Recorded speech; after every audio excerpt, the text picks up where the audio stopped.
Bom dia a você que está aí nos ouvindo, você, meu irmão, você que está aí nos acompanhando, que já há alguns domingos vem conosco estudando aí esse livro de Apocalipse, esse livro empolgante e cheio de coisa para nos ensinar. E mais uma vez nós vamos então começar hoje a carta de Laodiceia. Bom dia, irmão Mauro. Bom dia, irmão Antônio, bom dia, irmão Levi, bom dia a todos que estão conectados, bom dia aos irmãos que estão se preparando para mais uma escola, aprender mais um pouquinho da palavra de Deus. Sejam todos bem-vindos em nome do Senhor Jesus. Amém. Amém. Bom dia, irmãos. Bom dia, também dando meu salve aqui. Acho que a gente pode orar, irmão Antônio, né, para dar início. Podemos e para a gente conseguir se focar aqui, se dedicar nesse estudo. Então, convido você que está em casa aí a fechar os seus olhos. Nós vamos falar com Deus nesse momento. Pai de amor, nós, como sempre, queremos agradecer ao Senhor pela graça, pela bondade que o Senhor tem para conosco. Nós agradecemos porque o Senhor tem cuidado de nós e tem nos dado, ó Pai, um estudo maravilhoso, um estudo, ó Pai, que serve para nós grandemente ainda nos dias de hoje e que há de servir, ó Pai. Nós sabemos que a Tua palavra é viva e ela é eficaz nas nossas vidas. Nós queremos que assim proceda, ó Pai, mais uma vez, que nós possamos meditar nessa palavra, entender esse estudo, ó Pai, a essa igreja de Laodiceia, que nós possamos, ó Pai, entender a Tua mensagem, ó Pai, entender aquele Teu recado para nós, e que nós possamos, ó Deus, colocar em prática nas nossas vidas, possamos nos dedicar, ó Pai, dia a dia, em cumprir a Tua obra. Nós rogamos que o Senhor abençoe esse estudo, abençoe o irmão Antônio, o irmão Mauro, e a mim também, ó Pai, para que possamos dizer o Teu recado para os nossos irmãos e também aprender com esse estudo. Nós rogamos em nome de Jesus Cristo. Amém. Amém. Amém. Vamos lá para a nossa contagem regressiva, né? Isso, dá um tempo para os irmãos se prepararem melhor aí.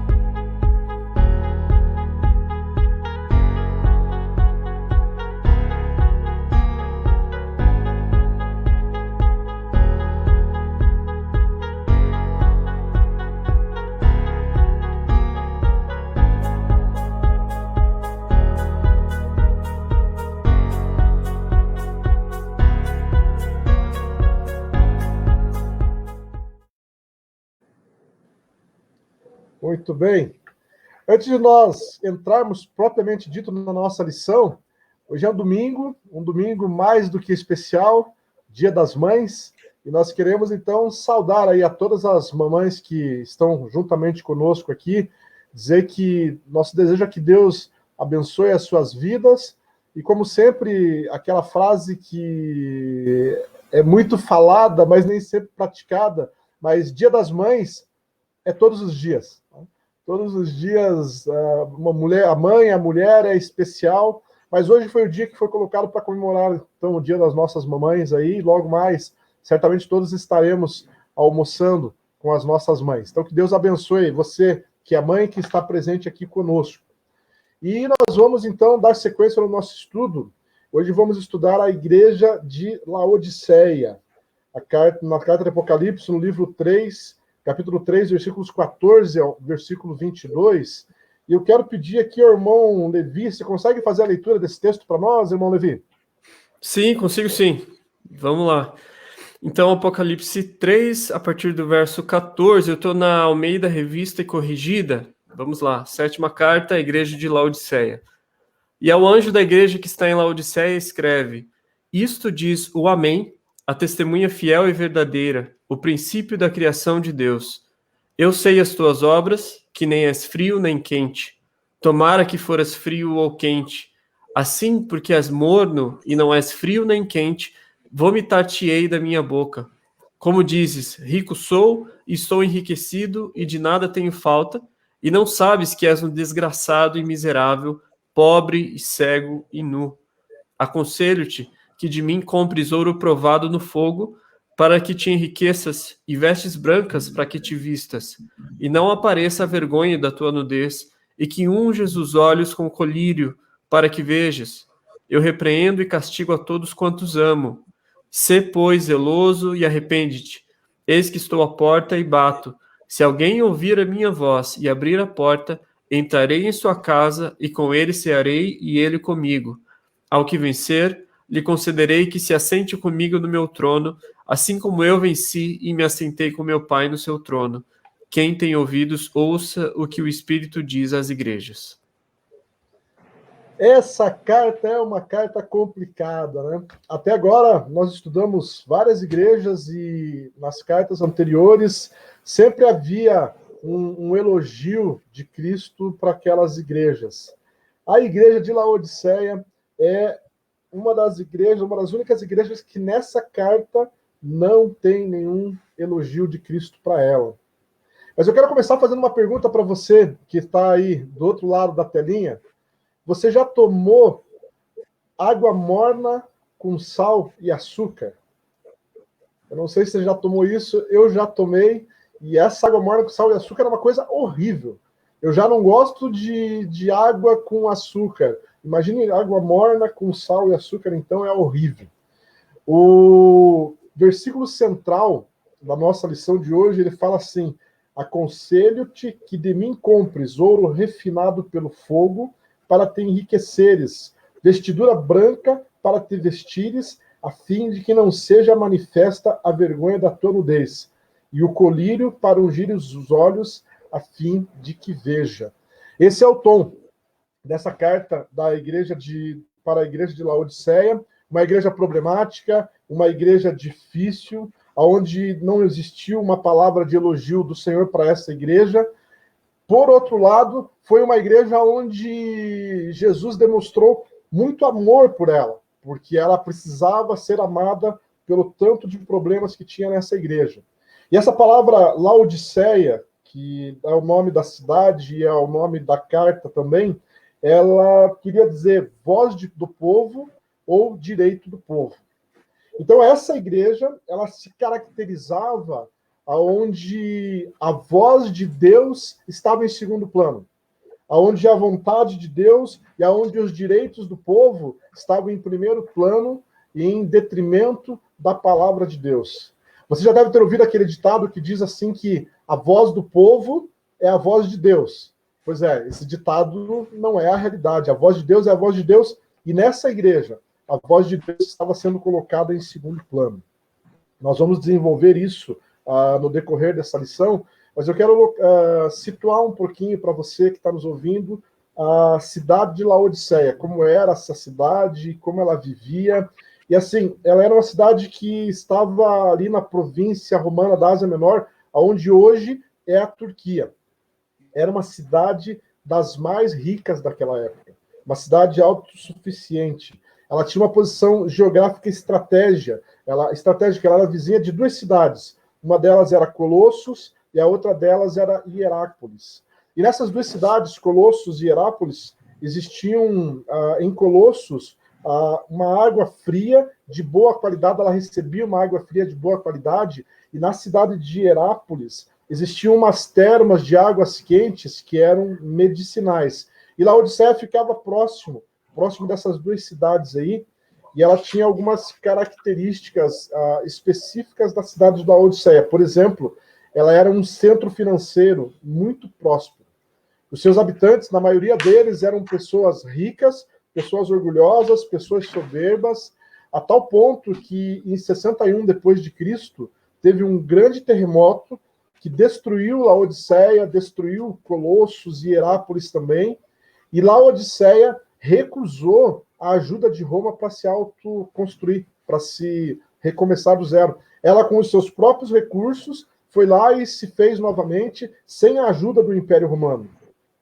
Ela era uma cidade também que era um centro têxtil, porque nela ela fabricava e exportava tapetes de fina qualidade, túnicas famosas, que eram famosas no mundo inteiro, feitas de uma lustrosa lã preta de ovelhas específicas daquela região. E ainda por cima, veja que interessante, naquela época ela já era considerada um centro oftálmico, porque ela produzia um colírio e exportava esse colírio para várias partes do mundo. É por isso, inclusive, que no nosso texto-chave ali fala, olha, você compre colírio para ungir os teus olhos a fim de que você veja. Ou seja, ela produzia colírio, exportava colírio para várias cidades do mundo, mas Jesus estava recomendando assim, olha, você precisa ver, você precisa enxergar. E dentro desse contexto todo, então estava a igreja de Laodiceia, a igreja a quem Jesus se dirige aqui através dessa carta de Apocalipse. Essa igreja ela foi fundada juntamente ali com a igreja de Colossos e de Hierápolis, provavelmente ali, você vai ver isso no texto de Colossenses 4:12, de 13 a 16. E engraçado que, interessante, né, que ela era uma igreja pequena, simples, que se reunia na casa de uma irmã chamada Ninfa. E quando eu li esse texto aqui, eu fiquei pensando, até parece uma igreja batista, né? Começa lá com o seu ponto de congregação, 3, 4, 5 irmãos se reunindo, daqui a pouco ela vai crescendo, e se torna uma igreja. A igreja de Laodiceia começou assim, reunida lá com alguns irmãos na casa dessa mulher chamada Ninfa, se tornou uma igreja, só que, porém, algum tempo depois, ela perdeu a sua essência. Ela deixou de ser uma igreja que agradava a Deus para se tornar uma igreja que agradava as pessoas. E esse é o principal problema da igreja de Laodiceia. Ela colocou as pessoas à frente de Deus, a vontade das pessoas à frente da vontade de Deus e da palavra de Deus. Então foi uma igreja que acabou se conformando com o estilo de vida de seus moradores, que eram moradores abastados e ricos, e começaram então a trazer o mundo para dentro da igreja. Foi uma igreja que se moldou ao mundo, se conformou ao mundo, e aí passou então a ter algumas características que não são características que Deus quer e que deseja dentro da sua igreja. E uma das primeiras características, e aqui é onde Jesus bate forte nessa igreja, é que ela era uma igreja indefinida. Os versículos 15 e 16 aqui desta carta, eles falam bem assim, olha, com essas tuas obras, que nem és frio, nem quente. Quem deras fosses frio ou quente. Assim porque és morno, e nem quente, nem frio, estou a ponto de vomitar-te da minha boca. Jesus aqui fazendo referência àquelas duas cidades nas proximidades de Laodiceia, ali onde tinha aquela água fria que matava a sede das pessoas, em Colossos, e ao mesmo tempo em Hierápolis, onde tinha aquela água quente que era medicinal. O problema de Laodiceia, Jesus está dizendo aqui que ela era uma igreja morna. Lembra quando eu comecei ali no início, disse assim, você já tomou água morna com sal e açúcar? Eu não sei quem pode gostar disso. O gosto disso, para mim, é horrível. E Jesus está falando aqui, olha, vocês, igreja, você, igreja de Laodiceia, você não é quente e também não é frio. Antes você fosse uma das duas coisas, mas você é morna, você é uma igreja indefinida. Jesus está dizendo aqui que essa igreja não tinha convicção da sua fé. Ela queria amar a Deus, mas ao mesmo tempo que ela queria amar a Deus, ela queria conviver com os prazeres do mundo e com as coisas do mundo. Aquela ideia mais ou menos, o crente Raimundo, um pé na igreja e um pé no mundo, essa igreja aqui, na realidade, ela queria viver o melhor das duas coisas, se é que pode se falar, dentro da igreja. Ela queria viver as bênçãos de Deus, mas queria, ao mesmo tempo, viver os prazeres do mundo. Então, era uma igreja que não se podia dizer nem que era uma igreja que buscava viver na presença de Deus totalmente, e nem que uma igreja que buscava viver totalmente as coisas do mundo. Queria um meio termo, e o meio termo na palavra de Deus, nos caminhos de Deus, não existe. Tem que se dedicar totalmente ao caminho de Deus. E quando a gente fala aqui em igreja, nós não podemos deixar de entender que a igreja somos nós. Que a igreja somos eu e você. Jesus estava se referindo aqui não a paredes, não a templos, mas Jesus estava se referindo às pessoas. Jesus estava se referindo aos cristãos que naquela época, ao invés de seguirem a vontade de Deus, queriam viver essa duplicidade, essa dualidade, um pouco lá fora e um pouco dentro das leis, dentro dos padrões de Deus. E não é isso que Deus tem para nós. É aqui ele fala, olha, como você é morna, estou a ponto de vomitar-te da minha boca. Essas características dessa igreja. Uma igreja indefinida. mas ela tinha mais algumas características negativas pelas quais Jesus estava chamando a atenção dessa igreja, e o nosso irmão Mauro vai estar nos ajudando aqui nessas outras características negativas da igreja de Laodiceia. Irmãos,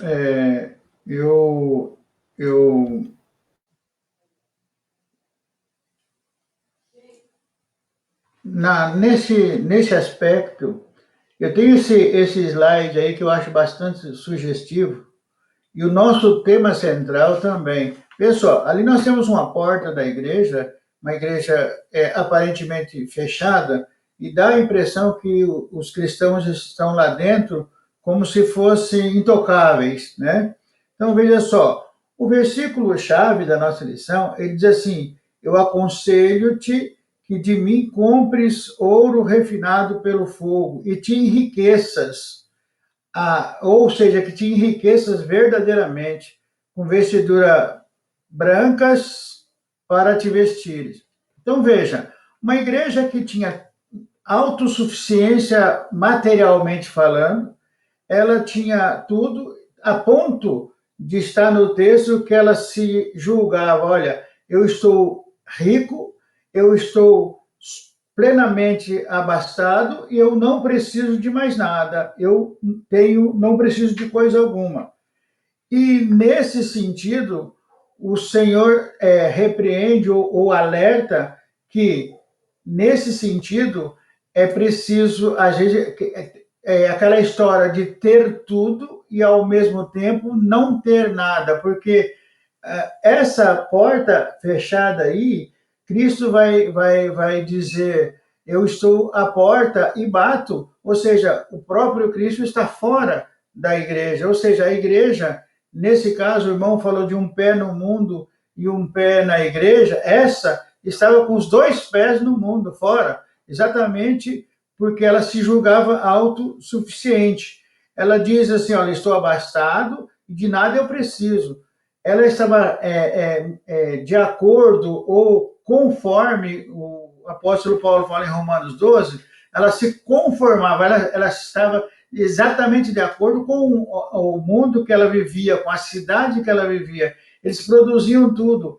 A metáfora do colírio ali, a simbologia do colírio, é extremamente pertinente. Cristo foi profundo quando ele diz: você precisa comprar colírio de mim para que você verdadeiramente abra os seus olhos, para que você enxergue. Você precisa comprar ouro passado pelo fogo de mim para que você realmente possa estar abastado ou enriqueceres de verdade. Porque se você tiver esse ouro, se você tiver tudo que você tem e não tiver o espírito convertido, não estiver com vestes brancas, como foi recomendado a outras denominações, às outras igrejas, essas vestes brancas é que vão mostrar que a gente está preparado. Então, quem tem as vestes brancas, quem entendeu o propósito do Senhor, quem entendeu a mensagem dele, é que realmente é rico e está realmente dentro daquilo que o Senhor espera. A noiva que ele vem buscar precisa ter essas qualidades. Ela não poderia estar contente por estar economicamente bem, estrategicamente bem, mas espiritualmente ela estava vazia. Quando ele faz a metáfora do frio, se estivesse completamente frio, ainda haveria a possibilidade dele intervir e torná-la quente. Se está muito quente, está de acordo com o que ele pretende. Agora, quando você está morno, significa que você já esteve quente e agora você não está nem frio e nem quente. E aí, a sensação é muito ruim. Então, essas metáforas que Cristo está fazendo, para uma igreja que se acha autossuficiente, nós temos que pensar bem nos nossos dias que muitas características dessa daqui estão presentes no meio religioso, nas igrejas contemporâneas. E isso é um alerta que está muito atual para os nossos dias. Muitas igrejas hoje acham autossuficiente. Por exemplo, nem Jesus consegue quebrá-la mais, porque ela está tão bem que nem o próprio Senhor consegue fazê-la mudar de rumo. Então, a gente precisa ter esses cuidados. Autossuficiência, para nós aqui, é humildade, conhecimento do Senhor, relacionamento com Ele e também comunhão perfeita com Ele.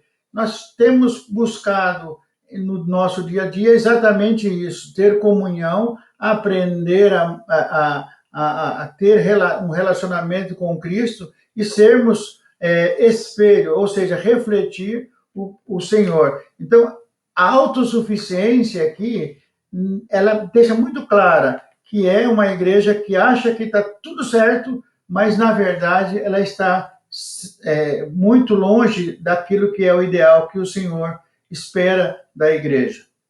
Certo?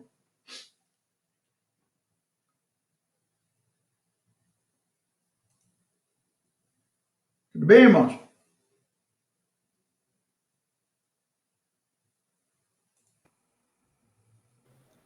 Como é complicado. Isso. Eu estava no mundo, né? Como é complicado nós podemos imaginar que existe uma igreja assim, né? Ou que naquela época já existia assim, uma igreja indefinida, uma igreja autossuficiente, uma igreja inconsciente, e que Cristo tivesse que dar uma dura bem grande nessa igreja, e a ponto de, como o irmão Mauro falou ali, ele está fora da igreja, batendo na porta para que pudesse entrar. Mas Jesus, ao dar essa dura, ao chamar, ao trazer essa repreensão para a igreja, ele também se apresenta e ele mostra que ele é o Senhor da igreja. Então ele mostra, dá as suas credenciais. E o nosso irmão Levi vai estar falando aqui sobre essas credenciais que Cristo apresentou para a igreja de Laodiceia. Certo, vamos lá. Cristo, o título que ele dá, é interessante, a gente tem falado sobre isso. Em cada uma das igrejas, ele traz um título diferente. A gente viu como foi grande aquela revelação que ele trouxe, que mostrou mais sobre a segunda vinda de Cristo na carta à Filadélfia. E agora, na igreja de Laodiceia, como nós lemos, a princípio ali está no verso 14, né? Logo no início. E ao anjo da igreja que está em Laodiceia escreve: Isso diz o Amém, a testemunha fiel e verdadeira e o princípio da criação de Deus. Esses são os títulos que ele coloca ali, títulos interessantes, né, falando sobre o Amém também, o princípio da criação, o Amém sendo o final e o princípio também, a testemunha fiel e verdadeira. Jesus, ele se identifica dessa maneira, significando que a sua vida tinha como base dar testemunho do verdadeiro caráter de Deus. Essa é uma das questões. Ele, como testemunho fiel, como sendo o Amém também, Deus sendo seu Pai. Ele era Cristo e é ainda um exemplo a ser seguido pelo povo de Deus. E no início, a gente tem também no início do livro de Apocalipse, uma frase que resume essa revelação de Deus ao povo e a sua revelação que foi dada através de Jesus Cristo como uma unidade que era indivisível, Cristo e Deus sendo uma unidade indivisível. A palavra de Deus, ele fala no início de Apocalipse, a palavra de Deus e o testemunho de Jesus Cristo, né? Enfatizando justamente isso. E por causa da palavra de Deus e do testemunho de Jesus, o profeta João, como nós temos acompanhado, foi levado preso a essa ilha de Patmos, conforme a gente tem lido aqui também. E no passado, muitos fiéis de Deus morreram por causa dessa palavra também e do testemunho de Jesus Cristo, por não aceitarem falsas doutrinas que eram impostas através da igreja de Roma. E Cristo aqui, ele deixa claro que não se conformou com o que havia no mundo. E aí, passando para a parte do princípio da criação de Deus, Jesus, ele se declara ali ser justamente o princípio da criação, e a gente conhece aquele versículo que fala que no princípio era o verbo estava com Deus, e o verbo era Deus na realidade, e tem até, com relação a isso, a tradução que fala, não que a criação foi realizada por Cristo, não é isso que ele está dizendo, mas digamos que passou a fazer sentido essa palavra ou essa verdade com Cristo que já estava no princípio. a origem da criação de Deus não é, de fato, por Cristo, né? Então, a gente não pode confundir imaginando que Cristo foi quem realizou a criação nos 6 dias como nós conhecemos. A palavra de Deus nos informa que Deus, ou Yahvé, criou a Terra, o cosmos, ele deu origem à vida em todas as suas formas, como nós conhecemos a palavra. E isso está claramente revelado também no livro de Isaías, que ele diz lá, assim diz Yahvé, ou diz Deus, o teu Redentor, que te formou dentro do ventre. Eu, o Senhor, que tudo fiz, ou que tudo criei, e que estendo os céus, e que criei a terra, e na realidade Cristo até estava como nós conhecemos, mas foi Deus quem criou todas as coisas. E está registrado que há um só personagem que sem ajuda de ninguém criou tudo, que é Deus, conforme eu já tenho falado aqui, né? Deus que criou todas as coisas, e Cristo ele passa a surgir aqui mais como uma figura humana, né, que vem à Terra e que tem desde o princípio estava com Deus, mas que veio à Terra para a nossa salvação. E diz também que o profeta Davi, aqui ele apresenta um fato que ocorria também interessante com relação a isso, está lá em vários livros, na verdade, a gente tem falando sobre isso, mas 1000 anos depois, quando Deus, o Criador dos céus e da terra, convida que próprio Cristo se assente à sua direita, e isso é uma das coisas que ajuda a gente a entender que Cristo, mesmo havendo estado no princípio, ele não era o próprio Deus. E a gente fala também, a gente vê também que Deus, como sendo o Criador dos céus e da terra, fala que Cristo seria o seu servo escolhido, que ele deveria trazer justiça às nações, para fazer milagres, para abrir os olhos dos cegos, para indicar, na verdade, Cristo como sendo esse escolhido de Deus, o princípio da criação, e aí Deus na pessoa do Filho, Cristo Jesus, que fala a ele que Cristo estava acima de todas as criaturas. Então, ele sendo o princípio, mas ainda ele estando no princípio, mas ainda assim sendo a revelação de Deus para toda a terra. Esse é um título que é interessante, irmão Antônio, porque é um título diferente, conforme ele tem apresentado de maneira diferente para todas as igrejas, mas que fala um pouco sobre essa questão entre Deus, sendo Deus, né, Cristo sendo Filho de Deus, sendo a revelação de Deus ao mundo, e tendo, de fato, o seu papel importante, principalmente nos dias de hoje, a gente que não vive mais pela lei, mas a gente vive pela graça em Cristo Jesus, algo que é maravilhoso, algo que é difícil até da gente conseguir dizer a grandeza que é para nós falar sobre Cristo sendo essa revelação de Deus, Cristo sendo essa testemunha fiel e verdadeira, né? Isso também ele coloca no antigo, na outra carta que nós vemos, ele falando que é a verdade, para não confundir ninguém, porque eu fico imaginando isso, né? A quantidade de deuses que existiam naquele tempo e quantas divindades falavam,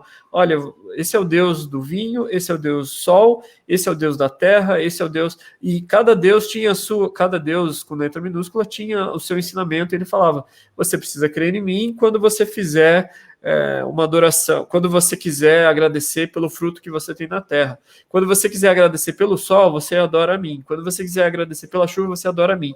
E aqui a gente vê Cristo falando claramente que ele é a verdade, ele estava desde o princípio, e que, olha, não se confunda com falsas doutrinas e com falsos deuses e com paganismo. Lembre-se que eu sou a verdade. Ele fala isso na carta a Filadélfia, fala isso novamente aqui a carta de Laodiceia, dizendo, eu sou a verdade, eu estava desde o princípio, você precisa crer em mim. Aquele que tem ouvido, que ouça o que o Espírito diz às igrejas. Amém. Obrigado, irmão Levi. E é interessante o que o irmão Levi expôs, e justamente esse slide que está aqui sendo mostrado pelo irmão Mauro, a tendência em muitas igrejas hoje é exaltar ao homem.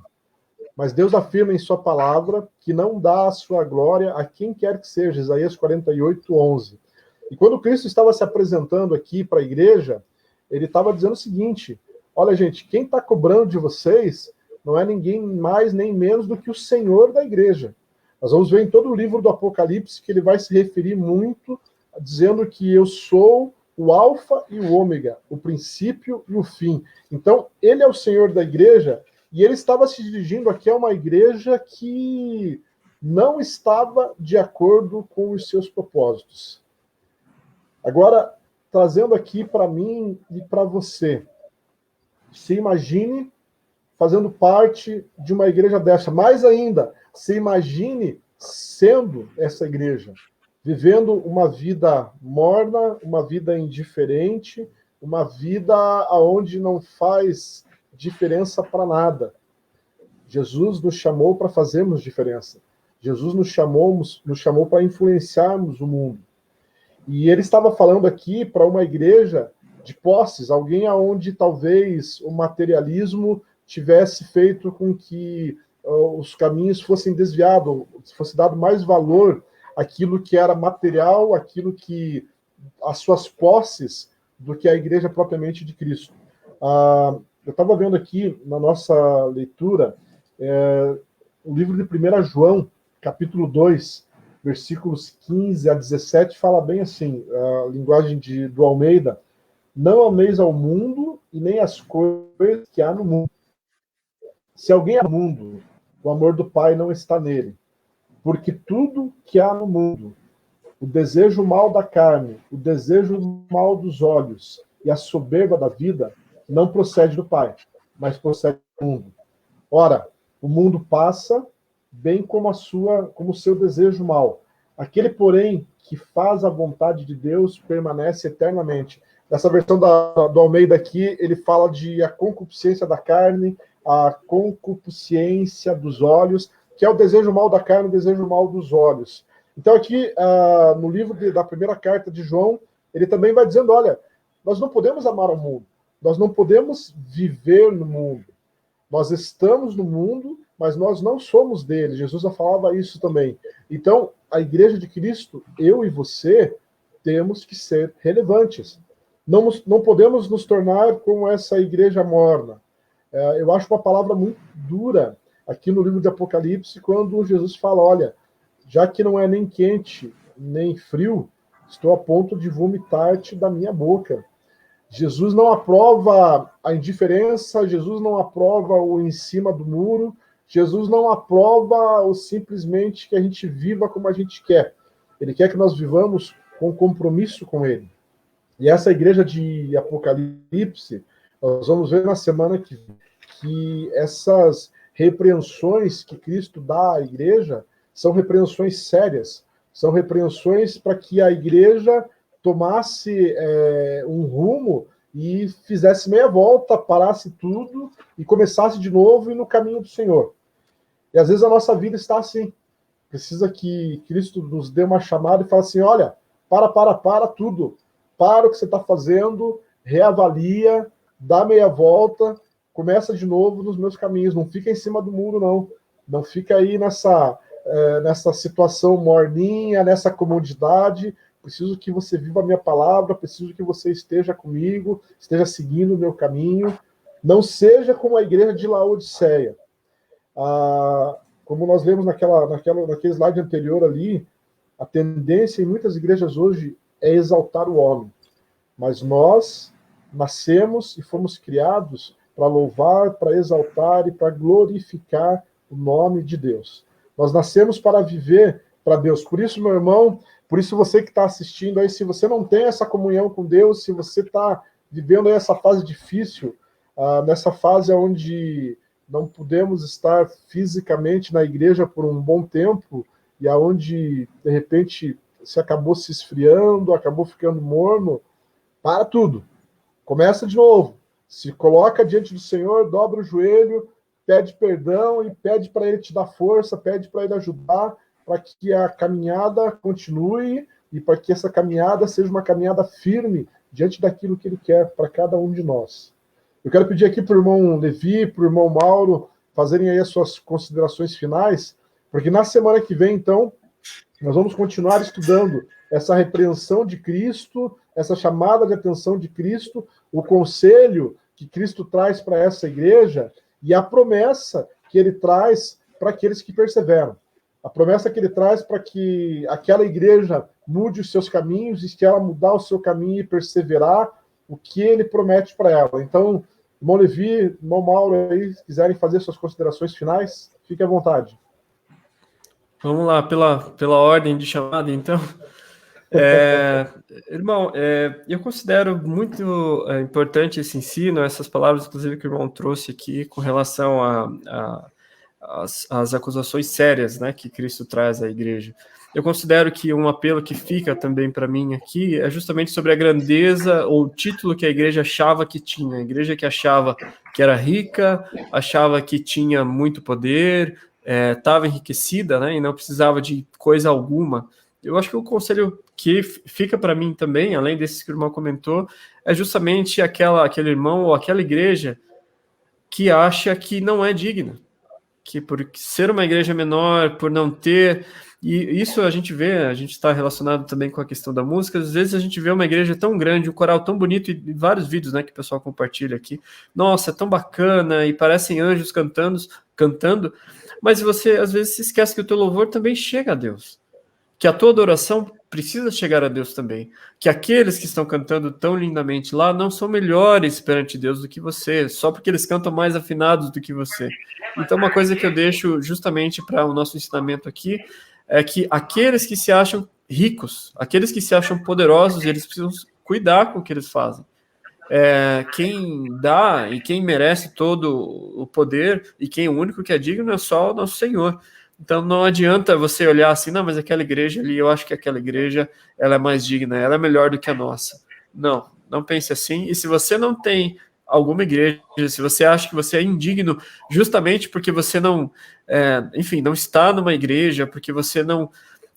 eu queria pedir para você justamente que você fizesse uma reflexão, que você pensasse, refizesse a tua vida, desse meia volta, como o irmão Antônio comentou, pensasse de volta na tua vida, mas entenda que há um caminho, há um Senhor, há um Cristo que morreu por você, alguém que vê as tuas situações, vê o teu cotidiano, conforme a gente vê que nas igrejas aqui todas, Cristo, ele vê aquilo que a igreja havia feito, mas que você dê meia volta, que você se arrependa dos teus erros, que você entenda quem é Cristo na tua vida e se entregue a Ele, que você não veja aqueles que parecem ricos, aquelas igrejas que parecem formosas, aquelas que se mostram assim, que você entenda que o louvor, ele precisa partir do teu coração, você precisa adorar o teu Deus em espírito e em verdade, como diz a palavra, se arrepender, crer em Cristo, e entendendo que Cristo é a única verdade. Não acho que você é menos digno do que ninguém.